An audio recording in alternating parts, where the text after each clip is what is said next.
Hi ಎಲ್ಲರಿಗೂ ನಮಸ್ಕಾರ. Welcome back to my YouTube channel. Please ಯಾರೆಲ್ಲ ವೀಡಿಯೋ ನೋಡ್ತೀರಾ ಸಬ್ಸ್ಕ್ರೈಬ್ ಮಾಡಿಕೊಂಡು ನಮಗೂ ಸಪೋರ್ಟ್ ಮಾಡಿ. ಪ್ಲೀಸ್ ವೀಡಿಯೋನ ಪೂರ್ತಿಯಾಗಿ ನೋಡಿ ಸಪೋರ್ಟ್ ಮಾಡಿ. ಇವತ್ತು ಬಂದು ಈಗ ಮಕ್ಕಳಿಗೆ 1 ವರ್ಷ ಮೇಲ್ಪಟ್ಟ ಮಕ್ಕಳಿಗೆ ನೆಗಡಿ ಕೆಮ್ಮು ಕಫ ಆಗಿರುತ್ತಲ್ಲ ಅವ್ರಿಗೆ ಅಂತ ಅಂದ್ಬಿಟ್ಟು ಮನೆ ಮದ್ದು ಮಾಡೋದು ತೋರಿಸ್ಕೊಡ್ತಾಯಿದ್ದೀನಿ. ಅದಕ್ಕೆ ಅಂದ್ಬಿಟ್ಟು ನಾನಿಲ್ಲಿ 2 ವೀಳ್ಯದೆಲೆ ತೊಗೊಂಡಿದ್ದೀನಿ. ಸ್ವಲ್ಪ ಒಂದು 10 ಎಸ್ಲು ಬರುತ್ತಲ್ಲ ಅದು ಮಾತ್ರ ದೊಡ್ಡ ಪತ್ರೆ ಎಲೆ ಅಂತಾರಲ್ಲ ಅದು 10 ತುಳಸಿ ದಳ ತೊಗೊಂಡಿದ್ದೀನಿ. 2 ಬೆಳ್ಳುಳ್ಳಿ, 2 ಮೆಣಸು ಕಾಳು ತೊಗೊಂಡಿದ್ದೀನಿ. ಸ್ವಲ್ಪ ಬೆಲ್ಲ ತೊಗೊಂಡಿದ್ದೀನಿ ನಾನು. ಇದನ್ನೆಲ್ಲ ಸ್ವಲ್ಪ ನೀಟಾಗಿ ವಾಶ್ ಮಾಡ್ಕೊಬೇಕು ಒಂದು 2-3 ಸಲ ಎಲ್ಲನೂ. ಎಲೆ ಮತ್ತು ಇದು ಎಲ್ಲ ತುಳಸಿ ದಳ ಮತ್ತು ದೊಡ್ಡ ಪತ್ರೆ ಎಲೆನೆಲ್ಲ ನೀಟಾಗಿ ವಾಶ್ ಮಾಡಿಕೊಂಡು ಇಟ್ಕೊಬೇಕು. ಹಿಂದೆ ಮುಂದೆ ಎಲೆಯಲ್ಲಿ ಏನೇನಿರುತ್ತೆ ಎಲ್ಲ ನೋಡಿಕೊಂಡು ನೀಟಾಗಿ ಅದನ್ನೆಲ್ಲ ವಾಶ್ ಮಾಡಿ ಇಟ್ಕೊಬೇಕು. ಇದನ್ನೆಲ್ಲ ಬಿಡಿಸಿ ನಾನು ತೊಳೆದು ಎತ್ತಿಟ್ಕೊಂಡಿದ್ದೀನಿ. ಇದಾದಮೇಲೆ ನಾವು ಒಂದು ತವ ಸ್ಟವ್ ಮೇಲೆ ಇಟ್ಕೊಬೇಕು. ಸ್ವಲ್ಪ ಬೆಲ್ಲ ತೊಗೊಂಡಿದ್ದೀನಿ. ಅದು ಸ್ವಲ್ಪ ಖಾರ ಆಗುತ್ತೆ. ಇದು ಮೆಣಸು ಬೆಳ್ಳುಳ್ಳಿ ಹಾಕಿರ್ತೀವಲ್ಲ ಅದಕ್ಕೆ ಖಾರ ಆಗುತ್ತೆ. ಅದಕ್ಕೋಸ್ಕರ ಸ್ವಲ್ಪ ಬೆಲ್ಲ ತೊಗೊಂಡಿದ್ದೀನಿ ನಾನು. ಸ್ವಲ್ಪ ಬೆಲ್ಲ ತೊಗೊಂಡಿದ್ದೀನಿ. ಇದನ್ನು 1 ವರ್ಷ 2 ವರ್ಷ 3 ವರ್ಷ ಮಕ್ಕಳಿಗೆ ಕೊಡ್ಬೋದು. ಸ್ವಲ್ಪ ಕಫ ನೆಗಡಿ ಎಲ್ಲ ಕಮ್ಮಿ ಆಗುತ್ತೆ. ನೋಡಿ ನಾನಿಲ್ಲಿ ತವ ಬಿಸಿಗೆ ಇಟ್ಕೊಂಡಿದ್ದೆ. ಅದಕ್ಕೆ ಎಲೆ ಮತ್ತು ಅದನ್ನೆಲ್ಲ ಹಾಕ್ಕೊಂಡು ಸ್ವಲ್ಪ ಹಬೆಗೆ ಬೇಯಿಸ್ಕೊಬೇಕು ಅಷ್ಟೇ. ಅದು ಜಾಸ್ತಿ ಇದಾಗಿಬಿಟ್ರೆ ಎಲ್ಲ ರಸ ಬರೋಲ್ಲ. ಅದಕ್ಕೋಸ್ಕರ ನೋಡಿ ಅದನ್ನ ಸ್ವಲ್ಪ ಹಬೆಲೆ ಮಾಡ್ಕೊತಾ ಇದ್ದೀನಿ ನಾನು. ಎಲ್ಲನೂ ಹಾಕ್ಕೊಂಡು ಎಲೆ ಮತ್ತು ತುಳಸಿ ದಳ ಮತ್ತು ದೊಡ್ಡ ಪತ್ರೆ ಎಲೆ ಬೆಳ್ಳುಳ್ಳಿ ಮೆಣಸನ್ನೆಲ್ಲ ಹಾಗೆ ಹಾಕ್ಕೊಂಡು ಮಾಡ್ಕೊತಾ ಇದ್ದೀನಿ ನೋಡಿ. ಅದು ಸ್ವಲ್ಪ ಇದೆಲ್ಲ ಇದಾಗಲಿ ಅಂದ್ಬಿಟ್ಟು ಅಷ್ಟೇ. ಅದಾದಮೇಲೆ ಅದನ್ನು ಅದೇ ಪ್ಲೇಟ್ಗೆ ತೆಗೆದಿಟ್ಕೊಂಡು ಅದನ್ನು ಒಂದು ಬಟ್ಲಿಗೆ ತೊಗೊಂಡು ಬಟ್ಲಿಗೆ ಅದನ್ನು ಚೆನ್ನಾಗಿ ಹಿಂಡ್ಕೊಬೇಕು. ಅದು ರಸನೆಲ್ಲ ಚೆನ್ನಾಗಿ ಹಿಂಡ್ಕೊಬೇಕು. ನೀವು ಚೆನ್ನಾಗಿ ಜಜ್ಕೊತೀರ ಅಂದರೂ ಪರವಾಗಿಲ್ಲ. ಕಲ್ಲು ಬರುತ್ತಲ್ಲ ಅದರಲ್ಲಿ ಹಾಕ್ಕೊಂಡು ಜಜ್ಕೊಬೋದು.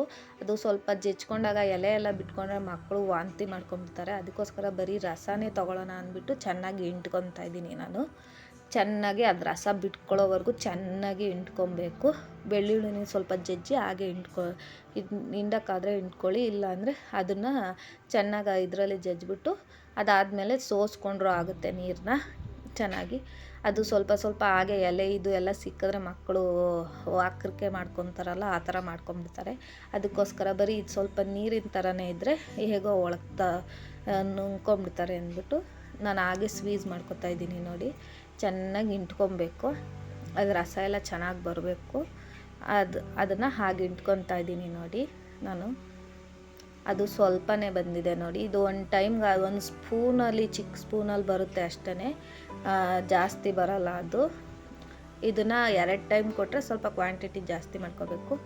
1 ವರ್ಷದ ಮೇಲ್ಪಟ್ಟ ಮಕ್ಕಳಿಗೆ ಕೊಡ್ಬೋದು ಅಷ್ಟೇ. ಚಿಕ್ಕ ಮಕ್ಕಳಿಗೆಲ್ಲ ಇದು ಕೇಳಿ ಮಾಡಿಕೊಂಡ್ರೆ ಒಳ್ಳೆಯದು. ಅಷ್ಟು ಮೀರಿ ಇದರಲ್ಲಿ ವಾಸಿ ಆಗಲಿಲ್ಲ 2-3 ದಿವಸ ಆದ್ರೂ ಅಂದರೆ ಡೈರೆಕ್ಟ್ ಮಕ್ಕಳು ಡಾಕ್ಟ್ರ್ ಇರ್ತಾರಲ್ಲ ಅವ್ರ ಹತ್ರನೇ ಹೋಗಿ ತೋರಿಸ್ಕೊಬೇಕು. ಇದು ಸ್ವಲ್ಪ ಮಕ್ಕಳಿಗೆ ರಿಲೀಫ್ ಕೊಡುತ್ತೆ, ಅಷ್ಟೊಂದು ಇದು ಮಾಡಲ್ಲ ಆ ಥರ. ಅದಕ್ಕೋಸ್ಕರ ಒಂಚೂರು ಮನೆ ಮದ್ದು ಅಂತ ಮಾಡ್ಕೊಬೋದು ತಕ್ಷಣಕ್ಕೆ ಅಂದ್ಬಿಟ್ಟು. ಅಂದರೆ ಸ್ವಲ್ಪ ಅದಕ್ಕೆ ಮಾಡಿಕೊಂಡ್ರೆ 1-2 ಟೈಮ್ ಹಾಕೋದ್ರಿಂದನೂ ಸ್ವಲ್ಪ ಕಮ್ಮಿ ಆಗುತ್ತೆ ನೆಗಡಿ. ಸ್ವಲ್ಪ ಜಾಸ್ತಿ ಎಳಿತಿರ್ತಾರೆ ಅಂದರೆ ಮಕ್ಕಳು, ಅದಕ್ಕೆ ಕಮ್ಮಿ ಆಗುತ್ತೆ ನೋಡಿ. ಆ ಬೆಳ್ಳುಳ್ಳಿನೂ ಸ್ವಲ್ಪ ಬೆಲ್ಲನೂ ಮಾಡಿಕೊಂಡೆ. ಅದಾದಮೇಲೆ ನಾನಿಲ್ಲಿ ಸೋಸ್ಕೊತೀನಿ. ಅದು ನೀರನ್ನ ಸೋಸ್ಕೊಂಡು ಮಾರ್ನಿಂಗು ಖಾಲಿ ಹೊಟ್ಟೆ ಇರುತ್ತಲ್ಲ ಆವಾಗಲೇ ಕೊಟ್ಟರೆ ಒಳ್ಳೆಯದು. ಆವಾಗಲೇ ಅದಾದಮೇಲೆ ಸಂಜೆ 1 ಟೈಮ್ ಕೊಟ್ಟರೆ ಒಳ್ಳೆಯದು ಮಕ್ಕಳಿಗೆ.